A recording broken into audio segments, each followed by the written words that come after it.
भाड़ वाले इलाकों में ये हमला करने का टारगेट बनाया था। कई जगहों की रेकी कर चुके थे, जबकि कई जगह उन्हें अभी रेकी करनी थी, जिनमें मुंबई की लोकल ट्रेन शामिल हैं, बड़े मंदिर शामिल हैं।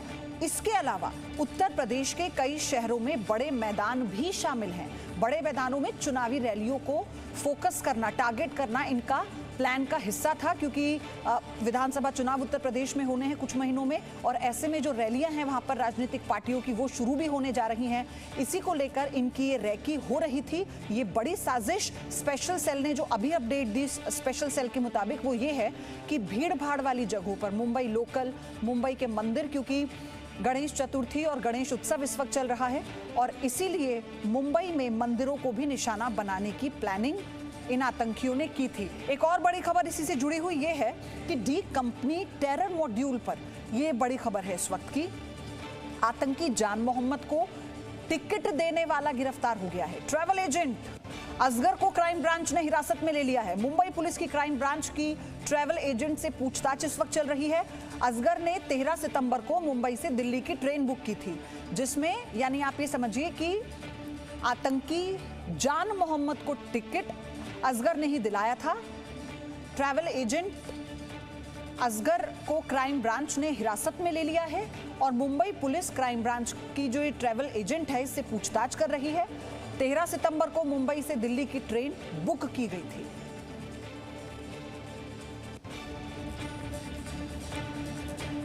अब आपको इनका खाका, इनका पूरा चिट्ठा जानना चाहिए इन आतंकियों के बारे में जो जानकारी जी न्यूज के पास है।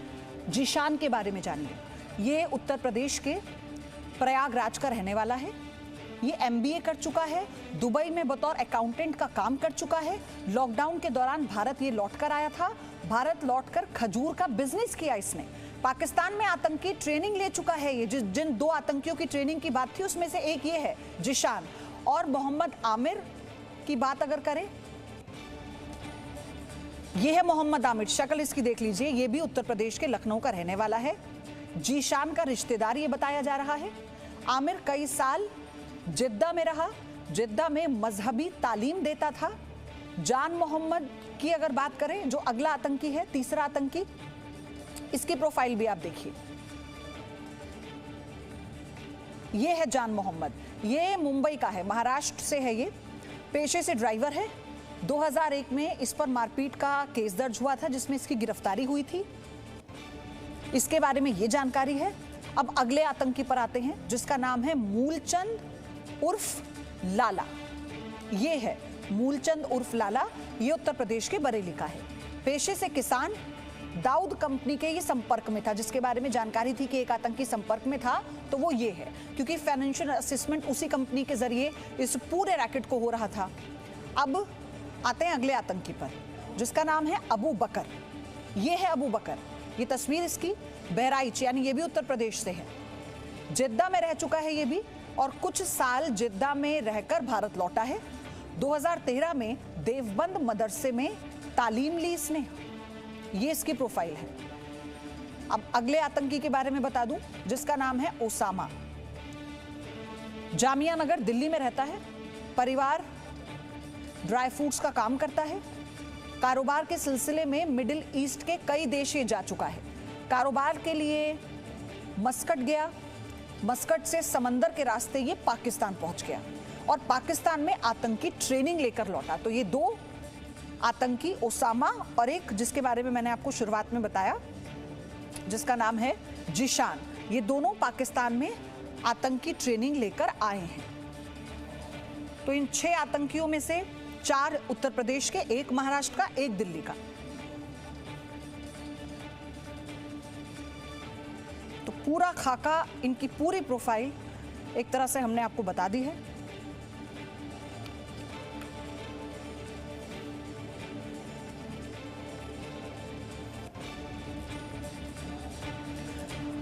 और मेरे साथ इस वक्त शारदा प्रसाद, पूर्व डीजीपी असम से जुड़ चुके हैं। सर, आपका स्वागत है। और मेरे एक सहयोगी भी राजू राज हमारे साथ हैं जो लगातार इस पर अपडेट दे रहे हैं।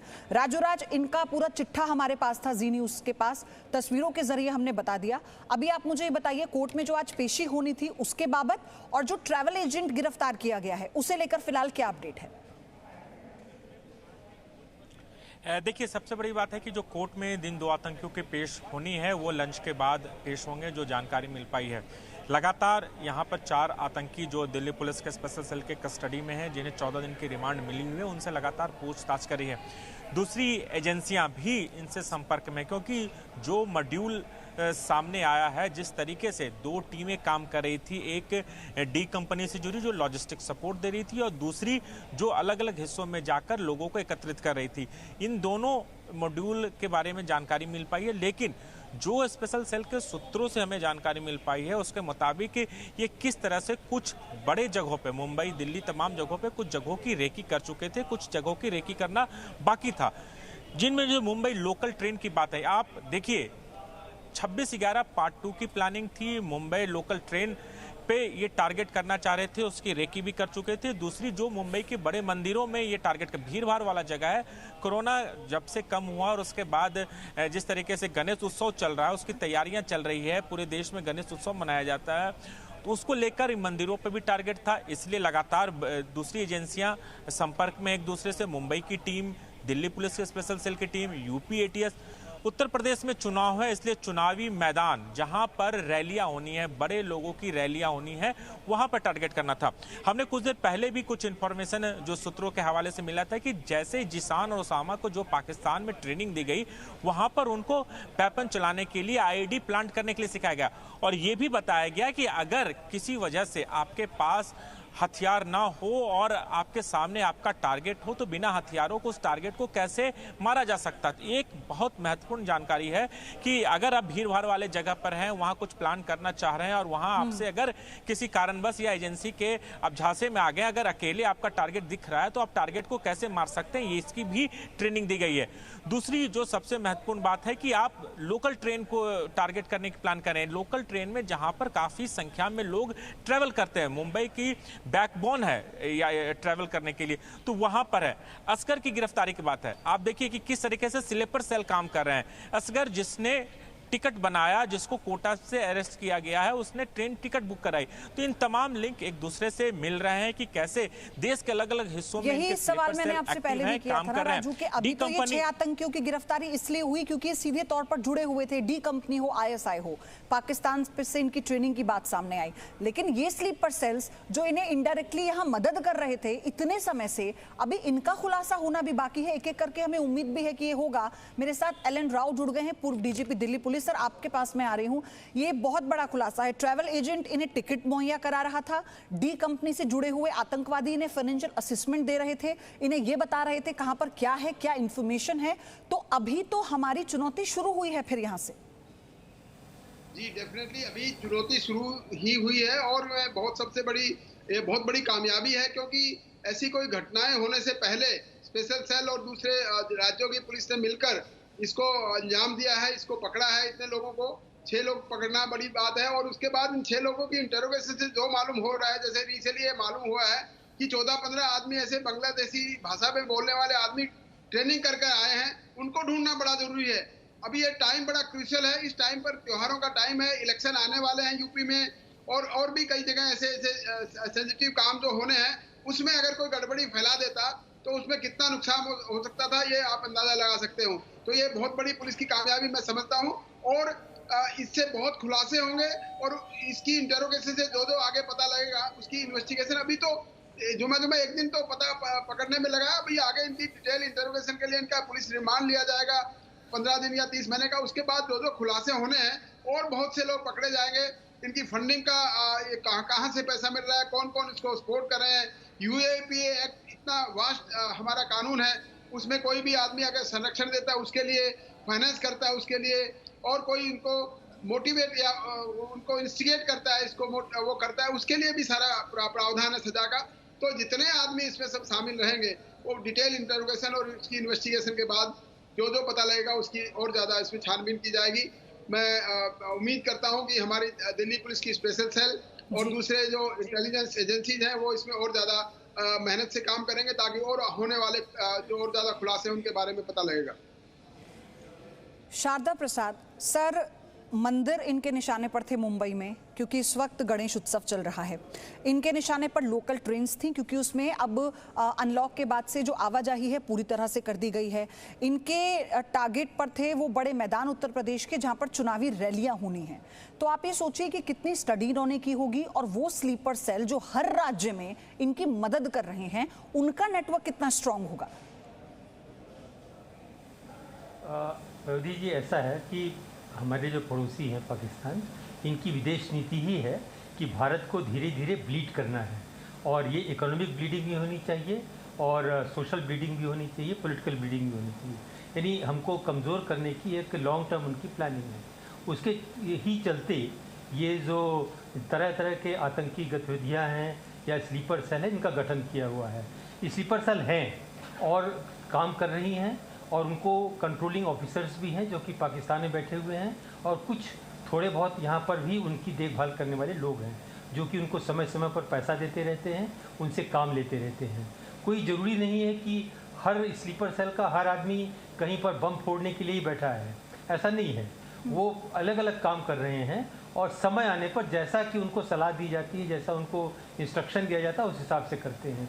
तो रेकी करना जो कहा है, तो कोई सिंपल बात नहीं है। रेकी किया जा रहा है क्योंकि कोई बहुत बड़ी घटना को अंजाम देने के लिए ये लोग प्लान कर रहे हैं।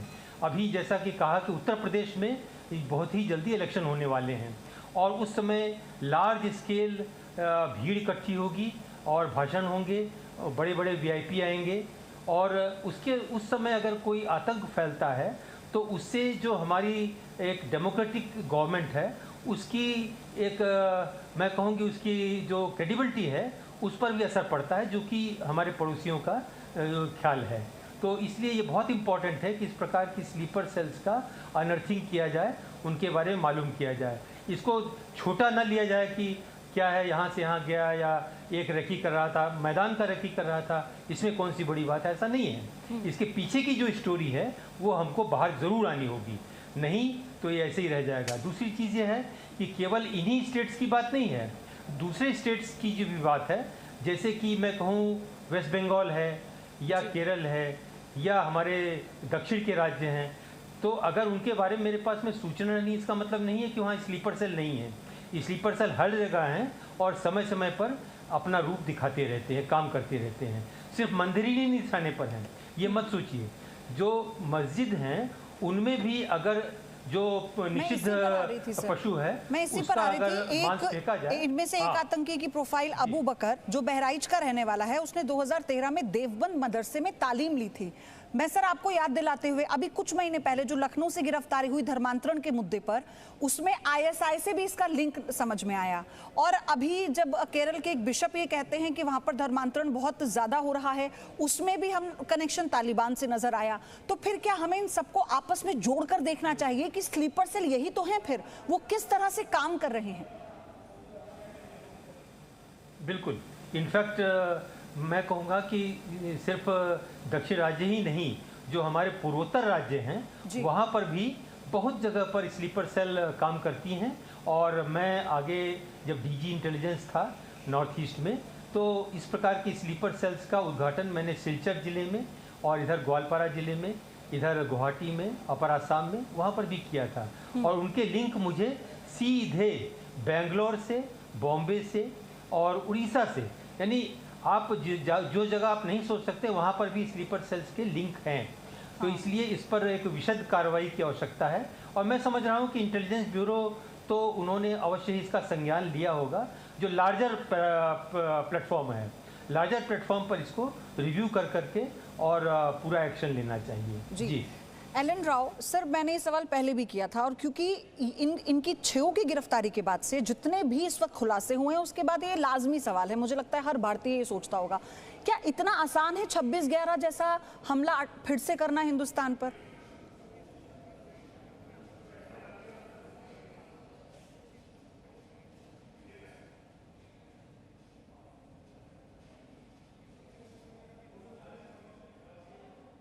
IG UP ATS GK Goswami भी हमारे साथ फोन पर जुड़ गए हैं। सर आपकी आवाज नहीं आ रही है। सर आपका बहुत स्वागत है गोस्वामी जी जी न्यूज पर।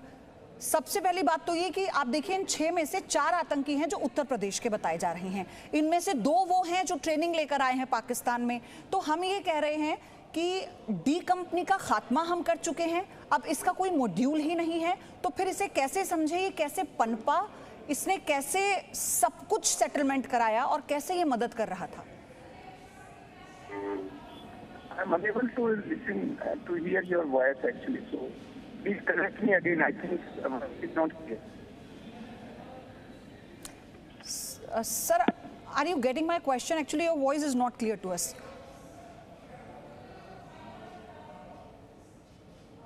फोन डिस्कनेक्ट हो गया है, लेकिन फिर से हम सारे एक्सपर्ट के जरिए आपको बता रहे हैं कि इसके मायने क्या हैं। एलन राव सर, आप मुझे सुन पा रहे हैं? हाँ, मैं सुन पा रहा हूँ, आपको सुन पा रहा हूँ। सर, अब आप अपनी बात कहिए, मैंने जो सवाल पूछा था अगर आपने सुना तो। जी जी, बिल्कुल बिल्कुल। मैं बताना चाह रहा हूँ कि जो अभी खुलासे हुए हैं, इन खुलासों से ये तो प्रतीत होता है कि स्लीपर सेल्स काम कर रहे हैं। इन लोगों ने कितनी तैयारी के साथ ये सारा प्लान किया हुआ है। देखिए, एक राज्य नहीं है, दिल्ली, उत्तर प्रदेश, राजस्थान, महाराष्ट्र, इन सब जगह पे ये सारे के सारे लोग अपनी अपनी प्लानिंग में कर रहे हैं, रेकी कर रहे हैं और कोई ना कोई बड़ी साजिश को अंजाम देने की पूरी तैयारी चल रही है। और ये जैसे आपने पूछा 26/11 सेकंड रिपीट होने की पूरी चांसेस हो सकते हैं, बशर्ते कि हमारी इंटेलिजेंस एजेंसीज, हमारे पुलिस, हमारा स्पेशल सेल एक्टिव है तो इनको नहीं होने देंगे। और ये बहुत बड़ी कामयाबी है कि कोई भी प्लान इनका होने से पहले इनको पकड़ लिया गया है। और ये एक बहुत बड़ी प्रिवेंटिव एक एक्शन हुआ है, क्योंकि अगर ये ब्लास्ट कर देते या कोई ऐसी घटना हो जाती जिसमें हजारों आदमी या सैकड़ों आदमी मारे जाते या जख्मी हो जाते, उसके बाद इनको पकड़ा जाना। देखिए, मैं अपनी स्पेशल सेल की हिस्ट्री बताता हूँ, कोई भी ऐसा केस नहीं है अभी तक के 99% वर्कआउट परसेंटेज है। जितने उग्रवादी घटनाएं हुए हैं सब पकड़े जा चुके हैं। और अभी रिसेंटली ये चल रहा है कि होने से पहले पकड़ा जाए। 2012 के बाद कोई घटना ऐसे दिल्ली में नहीं हुई है। और मैं समझता हूँ कि स्पेशल सेल और इंटेलिजेंस IB हमारी जो मिलकर खासतौर से दिल्ली NCR और पूरे, मैं समझता हूँ पूरे देश में हमने इसको प्रिवेंटिव मेजर्स करने की कोशिश की है। और सबसे जरूरी चीज अब ये है कि इनका फंडिंग को रोकना जरूरी है, क्योंकि कोई भी एक्टिविटी जो हो रही है वो बिना फाइनेंशियल असिस्टेंस से नहीं होती है, वो बिना, बिल्कुल बिल्कुल। और यही क्या ही कि बहुत बड़ा चैलेंज है, जैसा कि अभी सर ने भी कहा ना इससे पहले, कि हमारे लिए चैलेंज सिर्फ ये नहीं है कि आतंकी किधर कहां कहां पर सक्रिय हैं, हमारे लिए चैलेंज ये भी है कि कैसे उन तक मदद पहुंचाई जा रही है। हर ऑपरेशन फाइनेंशियली डिपेंड होता है, और अगर फाइनेंशियल असिस्टेंट मिल रही है तो कैसे वो उन तक पहुंची है। आप लोग बने रहिए हमारे साथ, एक छोटे से ब्रेक के लिए रुकना है। इस बड़ी खबर पर जी न्यूज बना हुआ है। तो 6 आतंकियों की गिरफ्तारी के बाद से अब इनका पूरा लेखा जोखा भी जी न्यूज के पास है। हमने आपको इनकी हर एक प्रोफाइल बताई है, कहां पर थे, कितने वक्त से रह रहे थे और क्या क्या तालीम इन्होंने ली है। जी न्यूज पर आप लगातार देखेंगे, मेरे साथ पूरा पैनल जुड़ा हुआ है, एक्सपर्ट भी हैं और मेरे सहयोगी राजूराज भी हमारे साथ जुड़े हुए हैं। मैं आपके पास आऊं सर राजूराज, मुझे अभी जो अपडेट है, लेटेस्ट जानकारी क्या है वो बता दीजिए। देखिए पयोधी, बता दूं कि जो 2 जिसान और आमिर को स्पेशल सेल की टीम पटियाला हाउस कोर्ट में प्रोड्यूस कर दी है। 14 दिन की रिमांड मांगी गई है और ये दलील दी गई है कि इन दोनों का, जिसान और आमिर का एक साथी जो प्रयागराज में, इलाहाबाद में है, हुमैद, उसकी गिरफ्तारी करनी है, उसकी तलाश करनी है, इसलिए उन्हें 14 दिन की रिमांड चाहिए। उन दोनों आतंकियों को दिल्ली के पटियाला हाउस कोर्ट में अब से कुछ देर पहले ही पेश किया गया। अब देखना होगा कि कोर्ट इन्हें कितने दिनों की रिमांड देती है, लेकिन स्पेशल सेल के द्वारा 14 दिनों की रिमांड मांगी गई है। और इस रिमांड के बाद और बड़े खुलासे होने की उम्मीद है, क्योंकि जो पूछताछ हुई है उससे अभी एक ट्रैवल एजेंट की गिरफ्तारी भी हो चुकी है। ये अपडेट भी एक बार फिर से आपको बता दूं। और उससे ये पूछताछ कर रही है स्पेशल सेल कि कैसे उसने टिकट बुक कराने के साथ साथ कौन से वो रूट थे जो इन लोगों ने अपनाए थे और कहां कहां पर ये ठहरे थे, कहां कहां इन्हें फाइनेंशियल असिस्टेंट मिला था। तो ISI, डी कंपनी, पाकिस्तान, ये सब एक साथ कैसे जुड़े हुए हैं ये आप ऐसे समझिए। एलन राव सर, हम इसी बात पर चर्चा कर रहे थे ना कि स्लीपर सेल जो मोड है वो उनका मॉडस ऑपरेंडी हम कह लें, या फिर हम ये कह लें कि कैसे इनका ये जो पूरा मॉड्यूल है ये फैलता जा रहा है। फाइनेंशियल असिस्टेंट के बिना कोई भी ऑपरेशन सक्सेस नहीं हो सकता।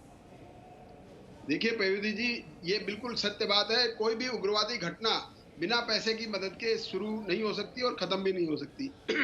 मैंने 15 साल स्पेशल सेल में काम किया है और एक बार 2001 में पाकिस्तान हाई कमीशन से एक जम्मू कश्मीर की लेडी को 3 लाख रुपए ले जाते हुए रंगे हाथ पकड़ा था और वो 3 लाख रुपए उसकी डायरी से ये मिले थे कि ये उग्रवादियों को बांटने हैं, विभिन्न संगठनों को बांटने हैं। तो इस प्रकार से कई बार ऐसा मिला है और कई जो फाइनेंशियल जो ट्रेल हमने जो चेक किए कई बार, तो हवाला के थ्रू पैसे इनको दिलाए जाते हैं और वो उस पैसे की मदद से बारूद खरीदते हैं या वेपन्स खरीदते हैं। कई बार तो आरडीएक्स वहीं से लेके आते हैं किसी तरह छुपाकर, और ये इसके साथ साथ नारकोटिक्स का और इलीगल वेपन का भी ट्रेडिंग करते हैं ये जो लोग उग्रवादी हैं। और पाकिस्तान के आईएसआई उनको ये कहती है कि आप इनको बेचिए और उससे जो पैसा मिलता है वो उग्रवादी घटनाओं में, उग्रवादी कार्यक्रम में आप लगाइए।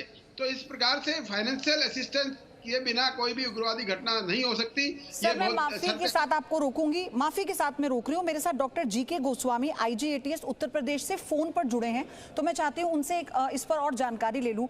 सर, मैं आपसे जानना चाहती हूँ कि 6 गिरफ्तार आतंकियों में से 4 उत्तर प्रदेश से हैं और उत्तर प्रदेश में भी 2 वो हैं जो पाकिस्तान में रहकर ट्रेनिंग लेकर आए हैं और यहाँ पर आकर मदरसे में से भी तालीम ली है। तो अभी ये कितना बड़ा और रैकेट हो सकता है, आपके पास क्या जानकारी है और कैसे आप देख रहे हैं इसे? देखिए, आप जानती हैं कि उत्तर प्रदेश एक बड़ा स्टेट है, मिक्स्ड पॉपुलेशन है, इसके बॉर्डर्स की अपनी डायमेंशंस हैं, इशूज हैं, प्रॉब्लम्स हैं। उन सारी परिस्थितियों को देखते हुए जिस तरीके से ये समय रहते हुए ये जो टेररिस्ट ग्रुप को जो बस्ट किया गया है, ये एक उत्तर प्रदेश एटीएस और दिल्ली पुलिस का जो कंबाइंड ऑपरेशन था, इसकी एक बड़ी कामयाबी है। और ये समय रहते हुए ये बहुत बड़ा गैंग पकड़ा गया, क्योंकि ये केवल एक ही आईडी की बात नहीं है, ये सीरियल ब्लास्ट इनका प्लान था और ये बड़े मंसूबे के साथ ये अपने कारनामे को अंजाम दे रहे थे। तो समय रहते हुए ये जॉइंट कार्रवाई के दौरान इसको बस्ट किया गया। सर, अभी जानकारी ये मिली है कि उत्तर प्रदेश में बड़े मैदानी इलाके जहां पर पॉलिटिकल रैलियां होनी हैं, अब चुनाव है कुछ महीनों बाद, वहां पर ये बाकायदा रेकी करना चाहते थे जो ये नहीं कर पाए, उसमें सक्सेस नहीं हो पाए, लेकिन इनका अगला टारगेट वही था। तो ये अभी उत्तर प्रदेश में पुलिस के लिए, सरकार के लिए कितना बड़ा चैलेंज है? देखिए, निश्चित रूप से जो आतंकवादी घटनाएं हैं या इस तरीके के माइंडसेट के जो लोग हैं, वो लॉ एनफोर्समेंट एजेंसी और गवर्नेंस के लिए हमेशा एक महत्वपूर्ण बिंदु रहते हैं सुरक्षा की दृष्टि से और उनको समय रहते हुए कंट्रोल करने की दृष्टि से। क्योंकि उत्तर प्रदेश में अभी चुनाव बहुत जल्दी होने वाले हैं, 4-5 महीने का समय है जी। उसके साथ साथ जो उत्तर प्रदेश का जो भौगोलिक स्थिति है, जो हमारा इंडो नेपाल बॉर्डर है या और भी जो परिस्थितियां हैं, उनको देखते हुए यहाँ पे वीआईपी मूवमेंट भी बहुत ज्यादा है। जैसे कल जब ये घटना हुई उस समय भी माननीय उत्तर प्रदेश अलीगढ़ के अंदर माननीय आदरणीय प्रधानमंत्री जी का कार्यक्रम था। ऑनरेबल प्रेसिडेंट ऑफ इंडिया की भी लगातार विजिट यहाँ पे हो रही है। उन सभी परिस्थितियों को देखते हुए जो हमारा सिक्योरिटी रिजीम है उसको हमने बहुत टाइट किया हुआ है। जो सेंट्रल एजेंसीज हैं उनके सहयोग से और हमारे जो अपने रिसोर्सेज हैं उनको फुल स्विंग में हमने लगाया हुआ है।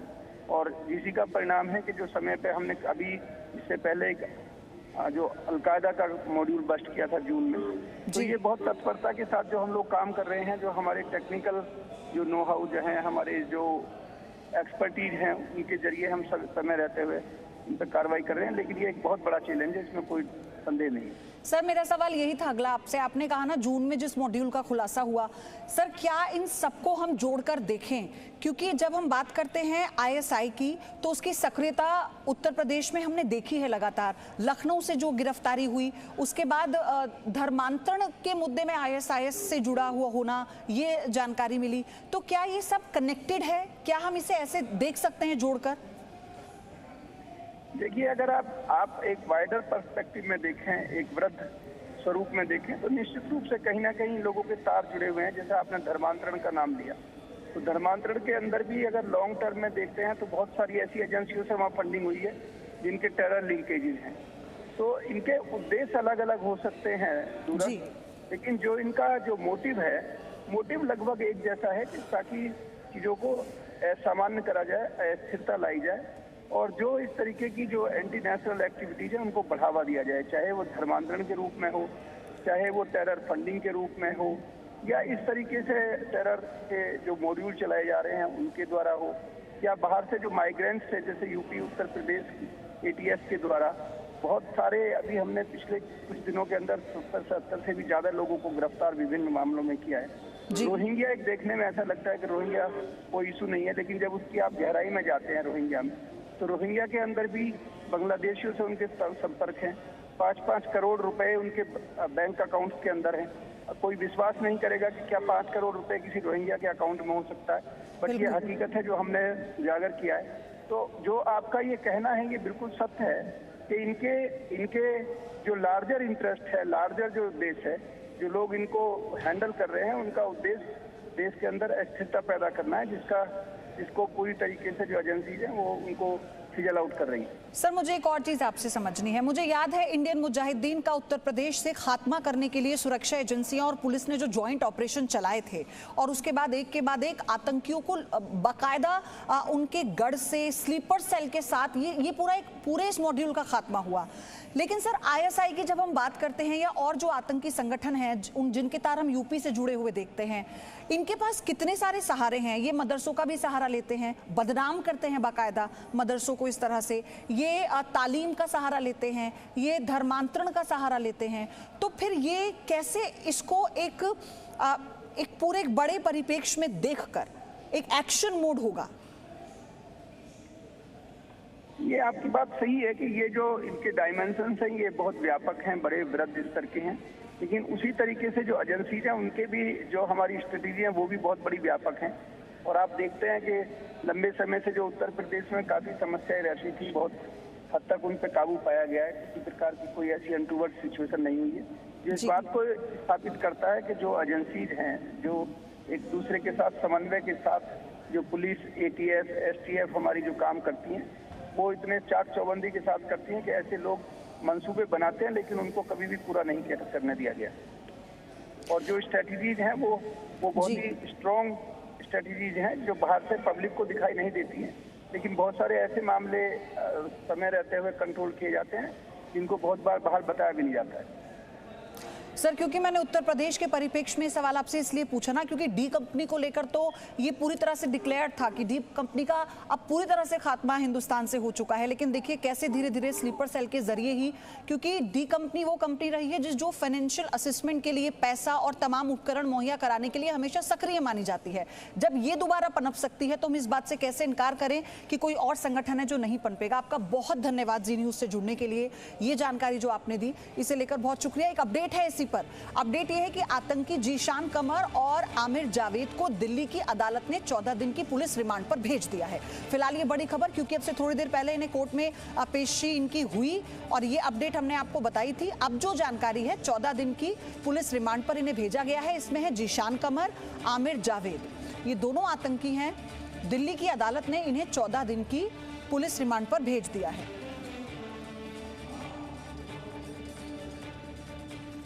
शारदा प्रसाद सर, ये तो 14 दिन की जो रिमांड भेजी गई है ये तो एक प्रोसेस के जरिए हुआ है। आपसे मैं जानना चाहती हूँ कि अभी वो और कौन से ज़रूरी कदम हैं जो शुरुआती दौर में हमें उठाने चाहिए, ना केवल उत्तर प्रदेश और दिल्ली के लिए बल्कि पूरे देश के लिए? जी, मैं आपको पयोधी में बताना चाहूँगा कि 3 अलग अलग स्तरों पर कार्रवाई की आवश्यकता है। उसमें सबसे पहले तो मैं जो हमारे सामान्य नागरिक हैं, जिसमें मैं भी शामिल हूँ, एक उनका फ़र्ज़ बनता है कि इस प्रकार की चीज़ों पर निगाह रखें। कैसे? जैसे मान लीजिए मुझे घर अपना किराए पर देना है, तो जो व्यक्ति किराए पर लेने आता है उसके बारे में उचित जानकारी लें, पुलिस वेरिफिकेशन कराएं और उनकी एक्टिविटीज़ पर थोड़ी सी निगाह रखें। तो इस प्रकार ये जो स्लीपर सेल्स हैं इनके प्रचार प्रसार पर थोड़ी सी कंट्रोल होगी। दूसरा, अगर हम कोई ऐसी गतिविधि देखते हैं जिस पर हमको शक होता है तो उसको पुलिस की निगाह में लाएं। दूसरा, जो हमारी इंटेलिजेंस एजेंसीज हैं, चाहे सेंट्रल एजेंसीज हों और चाहे स्टेट एजेंसीज हैं, उनको अपने जो तंत्र हैं उनको मजबूत करके और इस विषय में लगा देना होगा। मैं इस बात को बिल्कुल विश्वास रखता हूँ कि उनकी साधन संपन्नता में कमी नहीं है, जो चाहे वो कर सकते हैं और जितना इंटरसेप्शन करना चाहें करेंगे और जो मुखबिर लगाना चाहें मुखबिर लगा सकते हैं और लोगों के बारे में जानकारी कर सकते हैं। तो उनको इस पर चौकन्ना होकर के कार्रवाई करनी चाहिए। कोई छोटी मोटी लीड हो उसको भी छोड़ना नहीं है। तीसरी चीज़, जैसा कि आगे हमारे राव साहब ने बताया कि फंडिंग इम्पोर्टेंट है, तो फंडिंग जो है वो अंडर इनवाइसिंग, ओवर बिलिंग, इन सब से आती है लार्ज स्केल पर। जो भारत से सामान जहाँ बाहर जाता है उसके एवज में जो पैसा आता है, वो पैसा जो है वो जितना आना चाहिए उससे कई गुना आ जाता है। तो उस पर निगाह रखने के लिए भी भारत सरकार में बहुत से डिपार्टमेंट हैं जो कि रख सकते हैं। तीसरा एक बहुत इम्पॉर्टेंट पॉइंट है कि हमारे पास नेपाल और बांग्लादेश दो ऐसे पड़ोसी देश हैं जहाँ से आवाजाही में बहुत ज़्यादा प्रॉब्लम नहीं है। नेपाल से तो बिल्कुल प्रॉब्लम नहीं है, आपको मालूम ही है, और बांग्लादेश से भी कोई व्यक्ति कहीं पर भी आता है तो कहने के लिए बॉर्डर पर हमारी सिक्योरिटी लगी हुई है, सब कुछ है, पर फिर भी लोग आ ही जा रहे हैं। तो इनके थ्रू जो पैसा आएगा या जो व्यक्ति आ रहे हैं, ट्रेंड हो ना ट्रेंड हो, तो उन पर ध्यान रखना है कि इस प्रकार के जो लोग आ रहे हैं उन पर निगाह रखनी है, आके कहाँ रुकते हैं, किससे बात करते हैं, और वो पैसा किस बात के लिए इस्तेमाल होता है, वो इम्पोर्टेंट है। तो इस पर अगर ध्यान रखेंगे तो मैं समझता हूँ कि काम आगे बढ़ेगा। और जहाँ तक स्पेसिफिक केस है उस पर तो अवश्य ही, जैसा कि गोस्वामी साहब ने बताया, काम होगा, जैसा कि राव साहब ने बताया, काम होगा ही, उसमें कुछ कहने की आवश्यकता नहीं। लेकिन एलन राव साहब, अब महिलाओं को, बच्चों को सॉफ्ट टारगेट ये लोग अपना रहे हैं, इमोशनल कार्ड खेला इन लोगों ने। कई ऐसे खुलासे भी हमने देखे हैं पिछले 3 साल में, जहां पर इन्होंने महिलाओं के जरिए, बच्चों के जरिए अपनी जो प्लानिंग थी उसे अंजाम दिया और बहुत समय तक करते रहे। शादियां बाकायदा की हैं। इस तरह की खबरें उत्तर प्रदेश से हमने दिखाई थी, जहां लव जिहाद के मामले आए और वो सीधा आतंकी गतिविधियों से जुड़े हुए थे। तो क्या इसको लेकर अभी और सेंसिबल होने की जरूरत है हमें? देखिए पयुदी जी, ये पाकिस्तान आज से नहीं कर रहा, 30 से 40 साल हो गए इनको हमारे देश में ऐसी विघटनकारी घटनाओं करने के लिए, इनको नई नई चीज़ें इनको ईजाद करने के लिए इनका दिमाग यही चल रहा है कि कैसे किस प्रकार से देश में, हमारे देश में गड़बड़ी फैलाई जाए। इसी का एक पार्ट है जो कि अब ये धीरे धीरे, क्योंकि कोई भी स्लीपर सेल होगा या कोई ओवरग्राउंड वर्कर्स होंगे या अंडरग्राउंड वर्कर्स होंगे, वो अगर कहीं उग्रवादियों की मदद करेंगे तो डेफिनेटली हमारी पॉपुलेशन में उनको मिक्स होना जरूरी है। तो मिक्स होने का एक तरीका है कि किसी प्रकार से शादियां कर लें या किसी के साथ में लव जिहाद की बात करें या और कोई किसी प्रकार से। कई बार मैंने पकड़ा, कानपुर में एक बार हमने एक मॉड्यूल पकड़ा था, वो बच्चे स्टूडेंट का आईडी कार्ड लेकर रह रहे थे वहां पर, किसी में किराए के मकान में रह रहे थे, और बच्चों ने, वो बच्चे नहीं थे, उग्रवादी थे लेकिन छोटी उम्र के थे, 20-25 साल के थे, उन्होंने कॉलेज के अपने आईडी कार्ड बना रखे थे। सब लोगों को पता था ये तो पढ़ने वाले बच्चे हैं, लेकिन अंदर से क्या कर रहे हैं ये सब चीजें देखने का काम हमारा इंटेलिजेंस एजेंसीज का है। जैसे अभी बता रहे थे डीजी साहब की, कैसे हमारे पोरिस बॉर्डर्स हैं, यहाँ पर नेपाल से और बांग्लादेश से आना जाना बहुत मुश्किल नहीं है।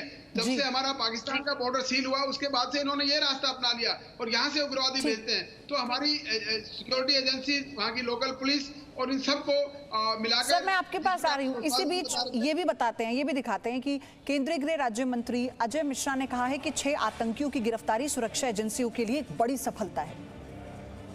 हमारे साथ बात करने के लिए गृह राज्य मंत्री अजय मिश्रा जी हैं। सर, कल एक बड़ी कामयाबी खुफिया एजेंसियों को मिली है, आतंकियों को गिरफ्तार किया गया, एक बड़ा इंटेक, क्योंकि यूपी वगैरह में भी कई जगहों पे आतंकी साजिश करने की कोशिश में थी।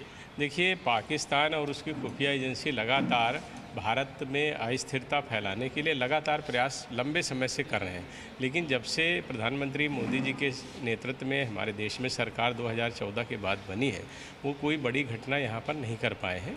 हमारे प्रधानमंत्री जी, गृह मंत्री जी लगातार सारी बातों की समीक्षा भी करते हैं और उस पर निरंतर पैनी नज़र भी हमारी एजेंसियाँ रखती हैं। उसी के परिणाम स्वरूप ये गिरफ्तारियाँ हुई हैं। सर, एक और चीज़ है कि इसमें कहीं कनेक्शन जो है दाऊद और ISI का भी यहाँ पे आ रहा है कि इसमें दाऊद की भी संलिप्तता। अभी देखिए, जांच का विषय है, जो प्राथमिक जानकारी आई है वो आप लोगों को बताई गई है।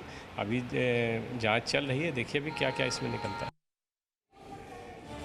राजूराज, 2 आतंकी, अच्छा राजूराज हमारे साथ इस वक्त नहीं है क्योंकि वो लगातार अपडेट हमें दे रहे हैं, लेकिन शारदा प्रसाद सर, इसी बात को आगे बढ़ाते हुए, ये जितनी बड़ी उपलब्धि है, हम बार बार इस बात को कह रहे हैं, उतना बड़ा हमारे लिए चैलेंज भी है। हमें ये समझना होगा ना कि अभी तक इनकी सक्रियता थी, लेकिन हमें काफी समय लगा इसे डिकोड करने में। पयोधी जी, ऐसा नहीं है, ये मैं नहीं कहूँगा कि बहुत समय लगा, क्योंकि देखिए ये तो बैठे ही हुए हैं और जगह जगह पर बैठे हुए हैं, पर जब वो एक्टिव होते हैं तभी उनको सीधे सीधे पकड़ा जा सकता है। लेकिन इंटेलिजेंस एजेंसीज का काम है, और वो करती भी हैं, कि जो स्लीपर सेल सचमुच स्लीप कर रहे हैं, जो कि कुछ नहीं कर रहे हैं, केवल उनके इशारे पर काम करने के लिए रेडी हैं, और उनकी जो है कार्रवाइयों को मालूम करना।